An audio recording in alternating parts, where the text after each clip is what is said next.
All right, YouTube, yet another quick and dirty video showing you how to take a RX-8 and bring her back to life. So, it doesn't take a mechanic to realize that that's, well, looks like she's burning oil. It's because she is. And that's the secret to get it started, okay? So, this RX-8 has been sitting for probably a year and a half. It ran when it was put away, but doesn't start. So keeping this thing short, rotary engines are not like regular engines, and they have basically a triangle that wobbles in an oval. If you don't believe me, check it out on Wikipedia. It's pretty accurate. The reason why it doesn't start is that wobbly triangle, right? At the tips have something called an apex seal. And what those seals do when you let them sit is dry out. So you gotta add oil. That's what's burning. So here's what you do, okay?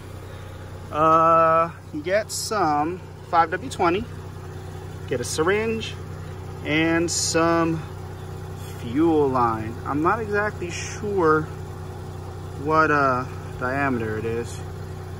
I wanna say 3/8. I forgot. I bought this a while ago.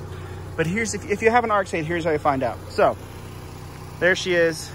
You will find out that if you look down, there's your, what do you call it? Oh, jeez, windshield wiper fluid. So if you look down, find it. There. See a little nipple? One there, one right there. Hopefully this is coming out. Yep, that's one, that's two. If you look at it in your manual, they call it something like a maintenance port. So those two little nipples, they pop right off. And be careful, because it is not, it doesn't want to come off, so you'll try really, really hard to pull it off. And when you do, more often than not, there's a great shot of it. Right there. Yep. Focus. Okay, right there. 1 and 2, okay? One per each, it's not a cylinder. Rotor? Sure.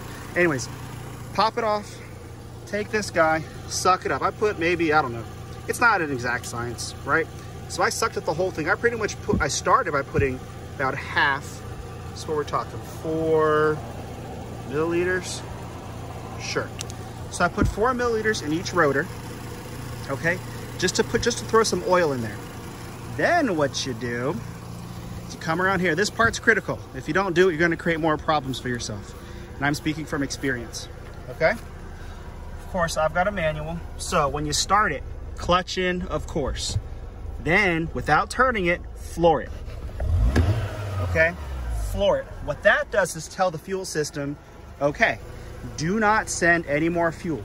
Because what you want to do is you want to crank it, you want to spin the rotor, right? Without sending more fuel, because you want to take that oil and just spread it all across that rotor to goop up all the seals, get them nice and tight so she will actually crank one day, okay? So, clutch in, gas in, then crank it. It's not an exact science. Crank it 15 seconds, wait 30, maybe crank it another 15, wait another minute. The waiting is so you don't burn up your starter mode, okay? So by flooring it, shuts off the fuel, just cranks it out and just pushes that that oil that you just injected, pulls it out of the rotor, spreads it around and shoots it out the exhaust, okay? And once you do that maybe 7, 8 times, it's not an exact science. Then you start cranking it a little bit, clutch in, now gas off, right? So that's what you're going to do to now allow fuel into the system that you've just recently lubricated. And it's not an exact science, but it does work. And I've been taking this video for what, 4 minutes, 4.5 minutes, and you can see she's pretty much cleared up. It's not perfect. Again, this thing hasn't run for a year and a half, 2 years, but she's working, okay? All right, so hopefully that will help you out. Best of luck. All right, have fun out there.